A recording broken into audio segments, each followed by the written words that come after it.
Hi students, നമുക്കിന്ന് IEPLCയുടെ നമ്മുടെ last class ആണിത്. So today's topics are UPS.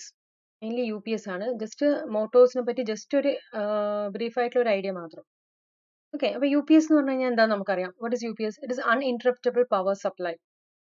It is uninterruptible power supply. അതായത് main power failure ആവുന്ന കേസിൽ പവർ സപ്ലൈ ചെയ്യാൻ വേണ്ടി യൂസ് ചെയ്യുന്ന ഡിവൈസ് ആണിത് UPS. It is defined as a piece of electrical equipment which can be used as an immediate power source to the connected load when there is any failure in main input power source. അല്ല, main ഇൻപുട്ടിൽ നമ്മുടെ line supply failure ആകുന്ന കേസിൽ നമ്മുടെ ലോഡിലേക്ക് power supply വേണ്ടിയിട്ട് use ചെയ്യുന്നതാണ് എന്ത് UPS or uninterruptible power supplies. In UPS, energy is generally stored in flywheels, batteries or supercapacitors. Mainly നമ്മൾ സാധാരണ യൂസ് ചെയ്യുന്നതൊക്കെ ബാറ്ററിയിലായിരിക്കും എനർജി സ്റ്റോർ ചെയ്തിട്ടുണ്ടാവുക. When compared to other immediate power supply system, UPS have advantages of immediate protection against input power interruption. അതായത് പെട്ടെന്ന് വരുന്ന power interruption ഒക്കെ ഇതിന് ഓവർകം ചെയ്യാൻ പറ്റും. It is very short on battery runtime. However, this time is enough to safely shut down the connected apparatus, computers, telecommunication equipment, etc., or to switch on a standby power source. അതായത് very short on battery runtime ആണ്. അതായത് നമുക്ക് എന്താണ് നമ്മുടെ കമ്പ്യൂട്ടേഴ്സിലൊക്കെ ആണെങ്കിൽ power failure ആയിട്ടുണ്ടെങ്കിൽ എന്താണ് അതിനെ ഒരു ഷട്ട് ഡൗൺ ചെയ്യാനൊക്കെയുള്ള ഒരു ഇനഫ് ആയിട്ടുള്ള ടൈം നമുക്ക് കിട്ടും. UPS ആപ്ലിക്കേഷൻ എന്ന് പറഞ്ഞാൽ നമുക്കറിയാം ഡാറ്റാ സെന്റേഴ്സിൽ, industry, telecommunication, hospitals, banks and insurance, some special projects, events. UPS variety of applications ഉണ്ട്. നമുക്ക് മെയിൻലി പഠിക്കാനുള്ള ടൈപ്സ് എന്ന് പറഞ്ഞാൽ generally the UPS system is categorised into online UPS, offline UPS and line interactive UPSs ഉണ്ട്. നമുക്കിവിടെ online UPSും offline UPSും ആണ് ആവശ്യം. First നമുക്ക് ഓഫ്ലൈൻ UPS നോക്കാം. അപ്പോൾ this is A block diagram of offline UPS. അതായത് നമ്മുടെ വരുന്ന മെയിൻ സപ്ലൈ ഇവിടെയാണ്, നമ്മുടെ ലോഡ് ഇവിടെയാണ്. ഇതിനിടയ്ക്ക് രണ്ട് പാത്ത് ഉണ്ട്. ഒന്ന് പറഞ്ഞു കഴിഞ്ഞാൽ മെയിൻ സപ്ലൈ എന്നുള്ള ഡയറക്റ്റ് പാത്ത്. അടുത്തത് എന്ന് പറഞ്ഞാൽ സ്റ്റാൻഡ് ബൈ ആയി വെച്ചിരിക്കുന്ന പാത്താണ്. മെയിൻ സപ്ലൈ ഫെയിലിയർ ആവുന്ന സമയത്ത് യൂസ് ചെയ്യാൻ വേണ്ടിയിട്ടുള്ള പാത്ത്. ഇപ്പൊ മെയിൻ സപ്ലൈ ഓഫ്ലൈൻ UPSൽ മെയിൻ സപ്ലൈ ഡയറക്റ്റ് ആയിട്ടാണ് ലോഡിലേക്ക് കണക്ട് ചെയ്തിരിക്കുന്നത്. In case of power failure എന്തായിരിക്കും ലോഡിലേക്ക് സപ്ലൈ വരുന്നത് ഈ സ്റ്റാൻഡ് ബൈ പാത്ത് എന്നായിരിക്കും. ഇപ്പോൾ മെയിൻ സപ്ലൈ സർജ് സപ്രസറിലേക്ക് കൂടെ പാസ് ചെയ്തു, ഫിൽറ്ററിലേക്ക് കൂടെ പാസ് ചെയ്തു, ഈ ട്രാൻസ്ഫർ സ്വിച്ചിലേക്ക് കൂടി ലോഡിലേക്ക് കണക്ട് ചെയ്തിരിക്കുകയാണ്. ഇനി അതിന് അടുത്ത സെക്കൻഡ് പാത്ത് എന്താണ്? ഈ മെയിൻ സപ്ലൈ നമുക്കറിയാം ഇതിന്റെ നേച്ചർ AC ആണ്.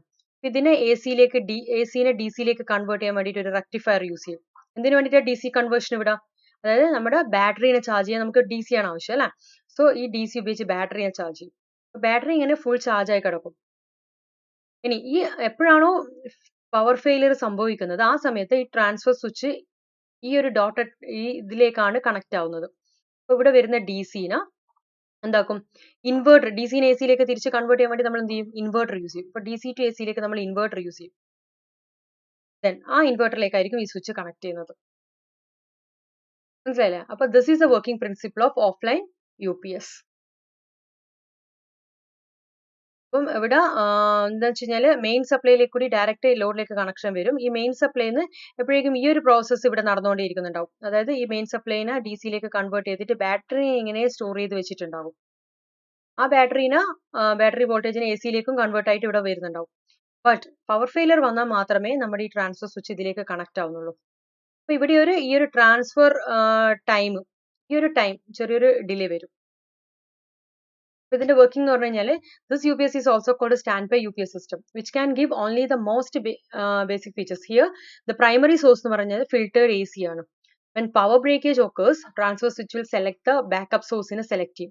Thus we can clearly see that standby system will start working only when there is any failure in mains. In this system, AC voltage first rectified and stored in storage battery connected to the rectifier. When power breakage occurs, this DC voltage is converted to AC by means of power inverter and is transferred to the load connected to it. But this is the least expensive UPS system. ഇതിന് expense കുറവാണ്.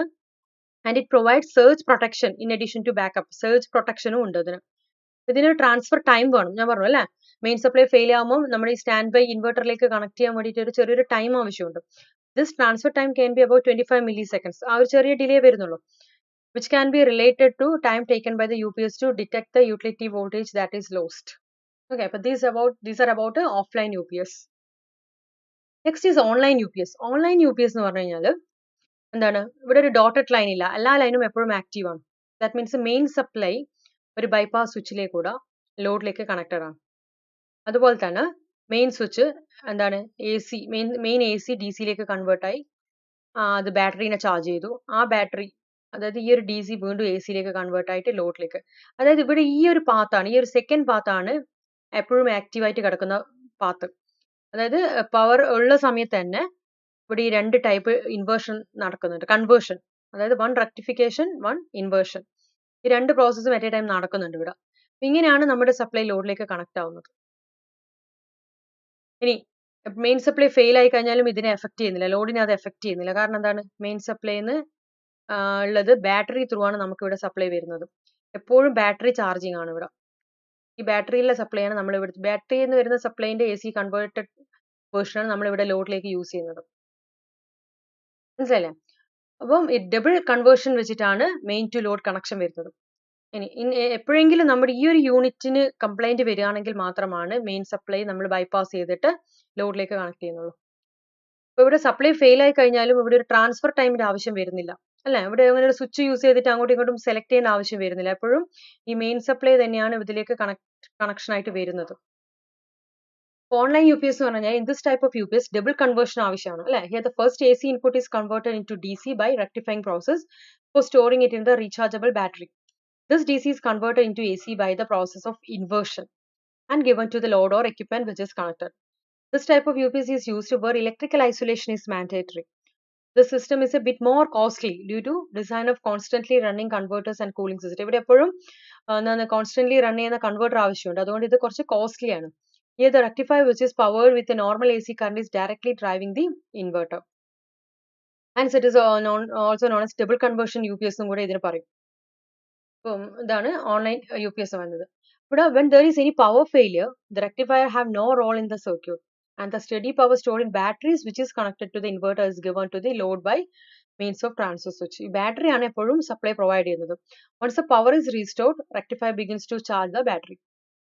ഇപ്പോൾ power വീണ്ടും വന്നു കഴിഞ്ഞാൽ rectifier വീണ്ടും ബാറ്ററീസിന് ഇങ്ങനെ charge ചെയ്തുകൊണ്ടേയിരിക്കും.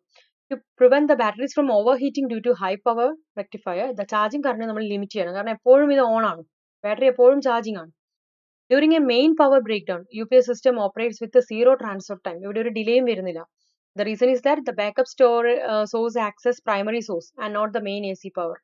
ഇവിടെ A C അല്ല മെയിൻ സോഴ്സ് ആയിട്ട് ആക്ട് ചെയ്യുന്നത്, ആക്ച്വലി ബാറ്ററി ആണ് മെയിൻ സോഴ്സ് ആയിട്ട് ആക്ട് ചെയ്യുന്നത്. But the presence of inrush current and a large load step current can result in transfer time of about 4 to 6 milliseconds in the system. ചെറിയൊരു delay വരാം. Okay, അപ്പോൾ these are about online UPS. ഇനി just നിങ്ങൾ മോട്ടോറിനെ കുറിച്ച് ചെറിയൊരു idea മാത്രമേ ഇവിടെ പറയുന്നുള്ളൂ. ഇലക്ട്രിക് മോട്ടോഴ്സ് നമുക്കറിയാം രണ്ട് ടൈപ്പ് ഉണ്ട്, ഓൾട്ടർനേറ്റിംഗ് മോട്ടോറും ഉണ്ട്, ഡയറക്ട് കറന്റ് മോട്ടോറും ഉണ്ട്. എ സി മോട്ടോർ തന്നെ വീണ്ടും നമുക്ക് സിങ്ക്രണസ് മോട്ടോറും ഉണ്ട്, ഇൻഡക്ഷൻ മോട്ടോറും ഉണ്ട്. ഡി സി ആണെങ്കിലോ സെപ്പറേറ്റ്ലി എക്സൈറ്റഡും ഉണ്ട്, സെൽഫ് എക്സൈറ്റഡും ഉണ്ട്. ജസ്റ്റ് മോട്ടറിന്റെ ഒരു ക്ലാസിഫിക്കേഷൻ മാത്രം ഇവിടെ കൊടുത്തതാണ്. അപ്പൊ ഇതിന്റെ ഒരു കമ്പാരിസൺ കൊടുക്കുകയാണെങ്കിൽ നമുക്കറിയാം എ സി മോട്ടോറും ഡി സി മോട്ടോറും. അപ്പൊ ഇതിന്റെ പാരാമീറ്റേഴ്സ് ഇവിടെ കൊടുത്തിട്ടുണ്ട്. നേച്ചർ ഓഫ് ഇൻപുട്ട് കറന്റ് എന്ന് പറഞ്ഞാൽ എ സി മോട്ടോറിൽ ഓൾട്ടർനേറ്റിംഗ് കറന്റ് ആണ്, ഡി സി മോട്ടോറിൽ ഡി സി ആണ്. കമ്മ്യൂട്ടേഷൻ പ്രോസസ് എന്ന് പറഞ്ഞു കഴിഞ്ഞാൽ absent in A C motor, ഇവിടെ കമ്മ്യൂട്ടേഷന്റെ ആവശ്യമില്ല. ഡി സി മോട്ടറിൽ ഒരു commutation, A C to D C conversion വരണം. ഇവിടെ സപ്ലൈ എന്ന് പറഞ്ഞാൽ ഇവിടെ നമുക്ക് സിംഗിൾ ഫേസും 3 ഫേസും യൂസ് ചെയ്യാം എ സി മോട്ടോറിൽ. ഇവിടെയാണെങ്കിൽ നമുക്കറിയാം ഡി സി മോട്ടറിൽ എന്താണ് ഓൺലി സിംഗിൾ ഫേസ് മാത്രമേ ആവശ്യമുള്ളൂ. നമ്പർ ഓഫ് ടെർമിനൽസ് പറഞ്ഞാൽ നമുക്ക് RYB എന്ന് പറയുന്ന 3 ടെർമിനൽ ഇവിടെ ആവശ്യമുണ്ട്. ഇവിടെയാണെങ്കിൽ ഒരു പോസിറ്റീവ് നെഗറ്റീവ് മാത്രം. കാർബൺ ബ്രഷസ് ഇവിടെ യൂസ് ചെയ്യേണ്ട ആവശ്യം വരുന്നില്ല എ സി മോട്ടോറിൽ. ഇവിടെയാണെങ്കിൽ carbon brushes in the D C motor. Application വെച്ചാൽ എ സി എന്ന് പറഞ്ഞാൽ suitable for large industrial application ആണ്. ഡി സി മോട്ടോർ ആണെങ്കിൽ സ്മോൾ ഡൊമസ്റ്റിക് ആപ്ലിക്കേഷൻ. സ്റ്റാർട്ടിംഗ് എന്ന് പറഞ്ഞാൽ A C motor are not self, A C motor self starting motors അല്ല. It requires some external starting equipment ഇവിടെ ആവശ്യമുണ്ട്. ഇവിടെയാണെങ്കിലോ D C motor self starting ആണ്. Position of armature, A C മോട്ടോറിൽ armature stationary ആയിരിക്കും and the magnetic field ആണ് ഇവിടെ rotate ചെയ്യുന്നത്. ഡി സി മോട്ടോറിൽ armature rotates while magnetic field remains stationary. Maintenance cost എന്ന് പറഞ്ഞാൽ A C motor less expensive ആണ്, D C motor maintenance cost expensive ആണ്. അപ്പോൾ നിങ്ങൾ ഇവിടെ ജസ്റ്റ് ഞാൻ A C motor D C motor ഒരു കമ്പാരിസൺ പറഞ്ഞു എന്ന് മാത്രം. അപ്പോൾ എ സി മോട്ടോറിന്റെ ഒരു സ്പീഡ് കൺട്രോളിന്റെ ഒരു പിക്ചർ കൂടെ ഇതിൽ കൊടുത്തിട്ടുണ്ട്. A C motor speed control എന്ന് പറഞ്ഞു കഴിഞ്ഞാൽ നമുക്കറിയാം ഇതിന്റെ ഈ വൈൻഡിങ്ങിലേക്ക് നമ്മൾ RYB 3 വൈൻഡിങ്സ് വരും അല്ലെ. അപ്പൊ ഇത് ഓരോന്നിന്റെ ഫേസിലേക്ക് നമ്മൾ ഇതുപോലെ നമ്മൾ AC പവർ കൺട്രോൾ പഠിച്ചിട്ടുണ്ട് അല്ലേ? തൈറിസ്റ്റേഴ്സ് വെച്ചിട്ട് ഇതിന്റെ ഫയറിംഗ് ആംഗിൾ ഡിലേ ചെയ്യുന്നതിനനുസരിച്ചിട്ട് വേരി ചെയ്യുന്നതിനനുസരിച്ച് നമുക്ക് ഇതിലേക്കൂടിയുള്ള കറണ്ടിനെ കൺട്രോൾ ചെയ്യാം. അപ്പൊ അങ്ങനെ ഇതിന്റെ ഓരോ ഫേസിലേക്കും R phase, Y phase, B phase, ഓരോ ഫേസിലേക്കും നമുക്ക് ഇതുപോലെ AC പവർ കൺട്രോൾ ഇവിടെ അപ്ലൈ ചെയ്യാം. ഇത് ഇൻഡക്ഷൻ മോട്ടോറിന്റെ ഒരു സ്പീഡ് കൺട്രോൾ മെത്തേഡ് ആണ്, സ്റ്റേറ്റർ വോൾട്ടേജ് സ്പീഡ് കൺട്രോൾ. അപ്പം these are about AC motor speed control. So today's class we can wind up today's class. Thank you.